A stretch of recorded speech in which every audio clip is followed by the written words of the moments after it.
Welcome to Zappable, a phone soap podcast. We are here to create a path for better understanding of health and wellness. And after 10 years of experience in UVC disinfection, we are eager to take you on a journey that opens your mind to a new wavelength of learning.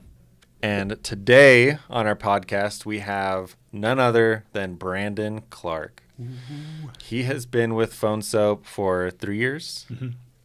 And what exactly is it that you do? Yeah, so I've been in logistics, so warehousing, third-party logistics, storage of product, moving product, transporting product, all of that. And that is very important because we are a e-commerce brand and we sell product online, mostly.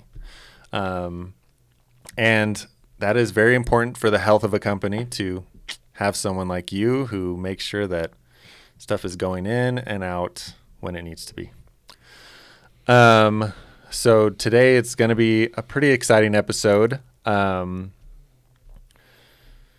What you brought it up, you said that you had an idea for what we should talk about today. What exactly was that? Yeah, so I am a learner. I'm a student. I love to pick up motivation, inspiration from all sorts of different sources. And a source that came to my mind was a person by the name of Mel Robbins. She has her own show. She has her own podcast based out on the Northeast U.S. I want to say Massachusetts. Okay. Yeah.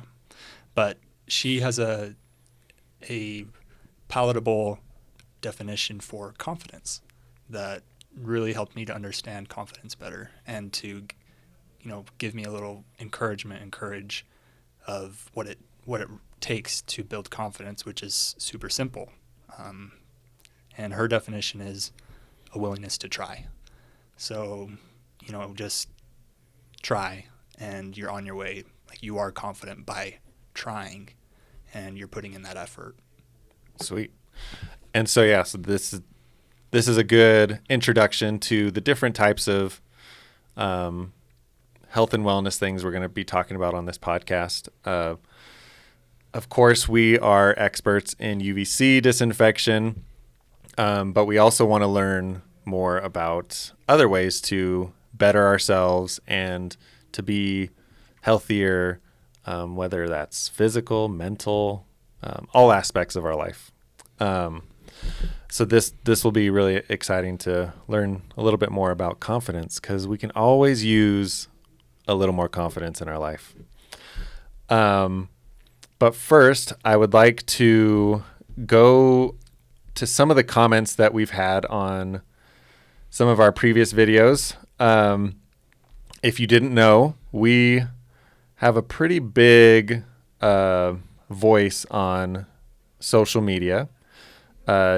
Mainly TikTok. We have quite a bit of followers on there, and we have quite a bit of videos that have been seen by millions of people. And with anything that goes viral, you get lots of comments, lots of them good, and probably more of them are bad.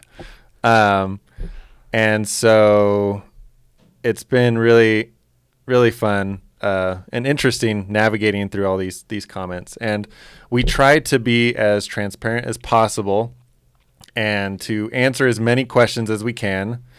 Of course, we can't get to all of them. But mainly a lot of the ones that we get, if you didn't know, the videos that we make on TikTok are about seeing how germy things are in public spaces or everyday items that you use at home, things of this nature. And a lot of people, they leave comments like, oh, germs are everywhere. Why should I care? And a lot of people have said that we're just making more people germaphobes. And that obviously isn't our goal.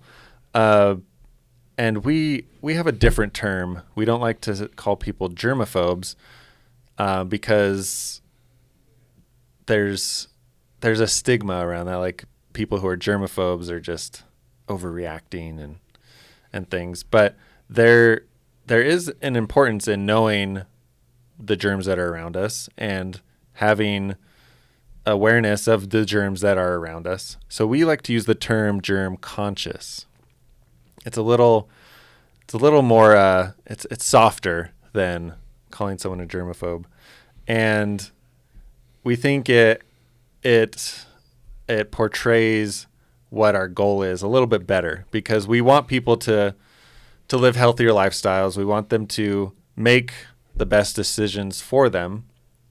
And knowing what things around us have germs on them and which ones are good, which ones are bad, is important to us. So we want people to be more aware and germ conscious of their surroundings. And I try to comment sometimes on some of those replies, but can't get to all of them. We have thousands upon thousands of comments. But it doesn't mean that we don't see them. We do see them. And we want to use all of our resources possible to answer some of these questions. So for those of you who are worried that you're a germaphobe, a better term is germ conscious. So keep that one in mind. And then you also had a question that you wanted to answer about. People were asking about what's the difference between UVA, UVB, and UVC, because UVC is what we focus on because that's germicidal. But can you explain the differences between those? Yes. So UVC is just a specific wavelength of UV light that can disrupt the DNA of what it touches. So the germs, bacteria, and viruses, it has the strong capability that when it's targeted, then it can disrupt the DNA. Mm-hmm. Whereas UVA, UVB, those ranges of UV light, they don't disrupt the DNA of germs. Yeah. And so like people know about UV light. It comes from the sun. And so which wavelengths of light are attributed to germicidal ones? Is it just UVC, or can UVA or B take part in that to some extent? Yeah. So it's interesting. I think it's over a long period of time. Like UVC can accomplish it in a much more rapid time frame, mm-hmm. whereas getting down to the DNA has A's, T's, C's, and G's, going back to biology. Yeah. And the T's, when those get disrupted, it's called a thymine dimer. And the way that the DNA can repair it easier when like UVA or UVB creates a thymine dimer, but UVC will just overwhelm the DNA strand, and there's just too many thymine dimers that it overwhelms the DNA, and it more or less kills it. Sweet. And so, yeah, the sun does emit UVC as well, but luckily for us, we have the atmosphere. The ozone is preventing it from getting to us in a harmful way. I know that some of it creeps through, but we are pretty much protected that way because UVC, although we use it to disinfect, it isn't something that you want it to get on your skin or your eyes. But yeah, it's very effective. It does the job. And yeah, anything else you want to add about UVC? I think that hits it that as far as the function goes. Exactly. Yeah. And so that's another goal of ours with these comments is we want to bring better understanding of the science behind what we do and the science behind what UVC light really is. And it's to bring more confidence to our consumers, and it gives me confidence too, like to know that we're doing our studies here, and we're doing our homework. So brings more confidence in myself as well, which is a perfect segue into what we're going to talk about today. So could you tell us more about that podcast that you were talking about having confidence? Yeah. So I think it's not so much about, having confidence as much as it is taking a step of faith.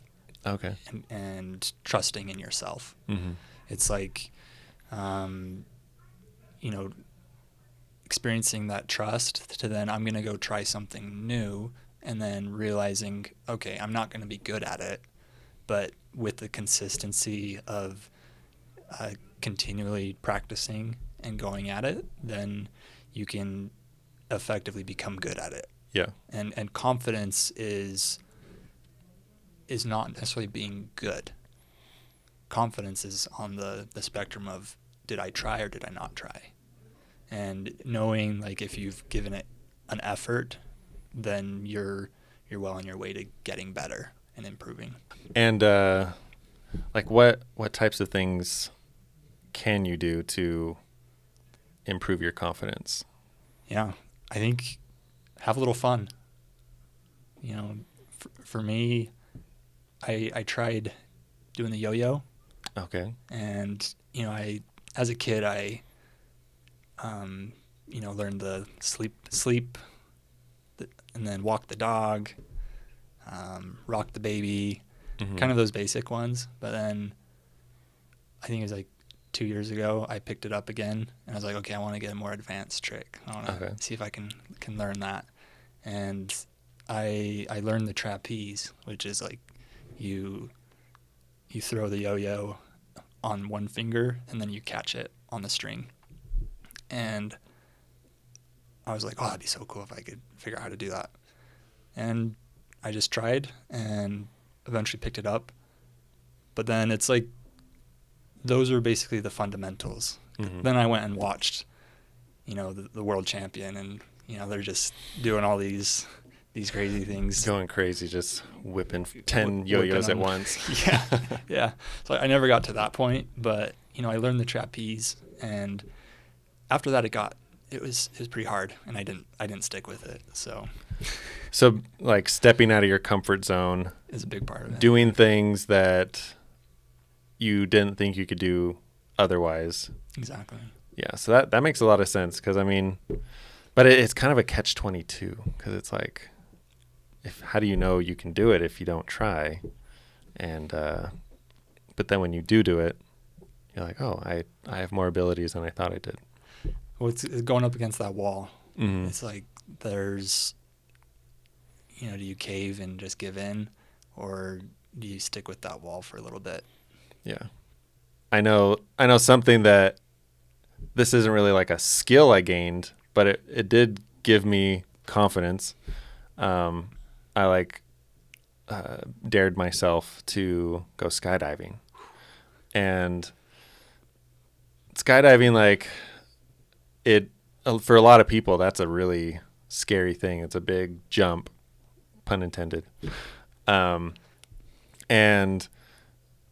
I know my friends who went with me, they were terrified, because they're just like, what could happen? There's so many possibilities, so many things that could go wrong. But I was just like, I really want to do this, just to kind of cross it off my bucket list. And the scariest part was the plane ride up. So like the anticipation of getting up to the heights and thinking every possible scenario of what could happen once I get out of the plane. That was always going through my mind. And as soon as I got to the door and fell out, all of those fears kind of just disappeared. And it was kind of comforting to know, like, hey, like I did this. This is such a scary thing, but I didn't back out. And for me personally, I think skydiving was a little anticlimactic because I was expecting to like see the ground just like flying towards me. But by the time you're supposed to pull your chute, you're nowhere near the ground. So like it really felt like I was just floating in space that entire time, just with a bunch of wind just blowing at me. Because by the time the Earth was close enough, we already pulled the chute and just we're gliding down. But it was still exciting, and just it gave me confidence to know, like, hey, I can do hard things. And then sometimes when you do these hard things, it really wasn't that hard to begin with. Yeah, it's that story that the mind made up leading up to it. Mm-hmm. Yeah, that was definitely the worst part. The most terrifying part. And that happens with a lot of things that like we think like we're going to be either embarrassed if we don't do something great, or if we're just really not going to be good. There's so many different scenarios that get painted in our head that we need to ignore for some aspects. Yeah, I think it's the flawless, the expectation to do it flawlessly, versus the progress. It's like, who do you become as a result of putting in that effort? Yeah, I feel like social media is one factor to make people not understand the work that actually goes into something. We always just see the end result. Yep. And we never see the work that goes into something. And so that makes us feel like we're not good enough because we didn't see all the hours of work that someone put in to and the failure. Doing that thing, and the things that they failed at too, because like they failed at more things than they succeeded at to get to that point. So yeah, it's kind of interesting. Failure. Yeah. Have a relationship with failure, Mm-hmm. Alan. What's the saying? It's like hurry up and I can't remember. Fail fast, fail often. Yeah, it's along the same lines. It's like hurry up and fall, hurry up and fail. Yeah, I'm still learning how to do that myself. Yeah. But I can totally see the value in learning fast. It's Mm-hmm. like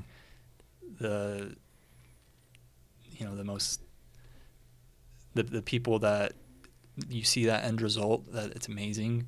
I think that's probably what they've mastered, is the fail and then learn from the failure. Mm-hmm. And I think a tendency I've had is to stay stuck in the failure and create that inner resistance that keeps you from learning and just letting go. Mm-hmm. and just moving forward. Not just in a naive way, but being conscious, looking at it, saying, this is specifically what I learned, and I no longer have to do things in that way. Mm-hmm. So the podcast you're talking about is Mel Robbins? Mel Robbins. Then you sent me a quote.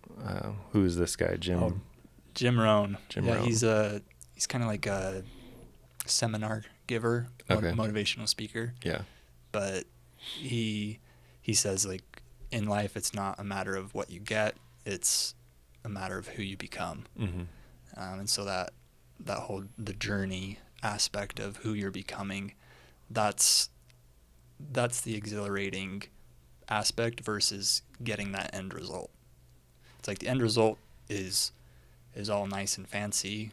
You did something amazing, but without the journey leading up to it, it's not possible. Mm-hmm. So like Alex, whoever, Free Solo, that one. He a bit extreme on the result. I would say so. Yeah, a bit extreme, but there was a learning curve as well that he, in some ways, may have had genetic advantages for, but it doesn't, like, it's still, there's a lot of effort too that he put in. So you can't discount the effort in who you become. The quote that you sent, like, the major value in life is not what you get. The major value in life is what you become. Yes. And really, that can be one of those phrases that can be a little discouraging. Can be. Because we always want some kind of a reward for what we're doing. But a lot of times the work that we put in, we're not going to see the fruits until later on. And it's sometimes hard to push through to get to that point where you finally do see the value in where you came from.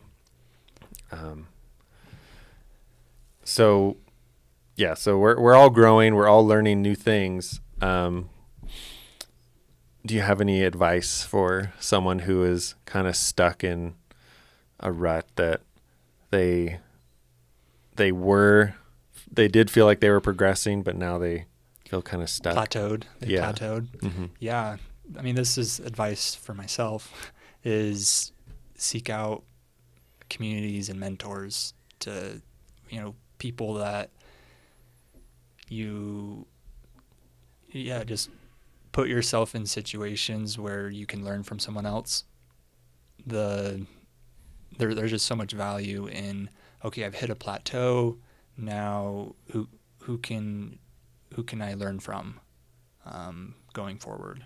And that's a principle that I'm trying to embrace more. Whereas I've, my history has been, doing things by myself and believing I have to do things by myself, when in reality, you get further with who you bring along with you and who you surround yourself with too. So that's probably my biggest piece of advice for, feeling stuck, plateauing.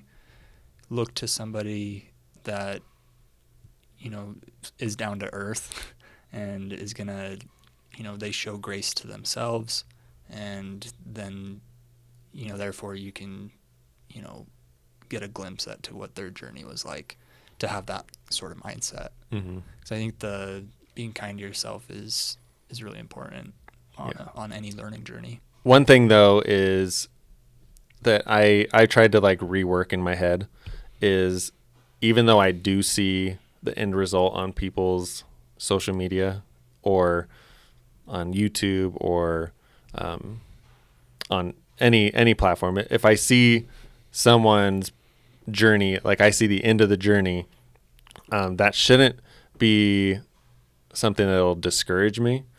It should be a way to kind of give myself confidence that those things are possible, because that person's human, and they have similar limitations that I have, and so I should be able to reach those heights as well. Of course, there's other factors that can go into that as well. Like, I mean, I am 6'6", so I'm tall, but I'm not going to be a professional basketball player. I'm a little too old for that, but I know that I can still push myself and push my body to grow and to have the strength that I need to live healthier and to live longer. And seeing, I don't know, I feel like a lot of people who do watch sports, they have that like fantasy that like that could be them in that sport. And a lot of people do get discouraged, like, I'll never be like them. But it shouldn't pull you down, because even if you don't get to that height, you can still get to a point higher than where you're at currently. So I've been trying to like teach myself to see people who have accomplished great things, to not discourage me, but to motivate me to push myself to grow and to learn and to get higher than where I am now. Yeah, and I'd say giving yourself aware, like being conscious of or being aware of your own strengths and not taking the tendency to compare your weakness to other people's strengths. Yeah. And like you said, with limitations, it's only real that we only have so many genes to work for us, and some of those genes don't work for us. Yeah. And I'd say developing awareness of what strengths have I been given by nature of who I am, and then a matter of focusing on okay, how can I enhance those strengths to not to be better than other people, but to just be the best version of who I am. And as much as we can try to detach from that comparison to others, it's super hard with social media, but the better that we can do that, then it's the peace of mind of, okay, if I can be a little better. That the principle from Atomic Habits is you improve yourself 1% every day for a year, you become 37 times % better than the beginning of the year. That's true. So, yeah, win on your strengths. Yeah, and it can be hard though. Still, it is hard, yeah, to keep that mindset. So yeah, just learning to embrace the journey of learning is important, and not feeling like you have to be at 100% from the very beginning. And that's what I was going to say. I was going to say that probably the most important thing about building your confidence for me, like what I've experienced, is constantly learning new things. Is the more I read, the more I learn about different things in the world, the more confidence it gives me, especially when it comes up in conversations and I can speak to it. Yeah, I can be like, oh, I know what you're talking about, and I can add my 2 cents to that conversation. Things like that will always bring you confidence, and learning. Knowledge is power. We've learned that since we're kids, and it is very true that the more you know, the more you can grow. And it's the immersion, immersing yourself in that as often as you can. Yeah. Yeah. And so, yeah, I just want to encourage everyone. I'm talking to myself as well, and to you, to always try to learn new things and to keep your mind open, because you never know what this new information, where it will take you. So I hope that we can continue doing that, and I hope that we can open up some new parts of your mind to learn new things here with us at Zappable, and bring value to you, and we want you guys to bring value to us as well. And the way how can they do that? And the way that you guys can bring value to us is by leaving a comment, any question, things you want us to talk about, something about today's episode, like that made you open your eyes a little wider. Just anything that comes to your mind, we want to hear about it, and we'll be able to answer those questions in a later episode. And we just want to keep our continuous journey of learning and becoming better and or to be becoming our better selves. And yeah, so any last things you want to add to this conversation, Brandon, before we sign off? Yeah, give Dallon's How Germy Is It videos likes and comments, and then put suggestions for what things he should swab in public. Yeah, definitely. We love our How Germy series of videos, and we love your guys' suggestions, and we've made some really great content based on those suggestions, so keep them coming. But yeah, thanks for this conversation today, Brandon. I learned a lot, and I hope that I can keep building my confidence. Keep going. Yeah. Exactly. But thank you guys for listening and watching, and we will catch you on the next episode of Zappable.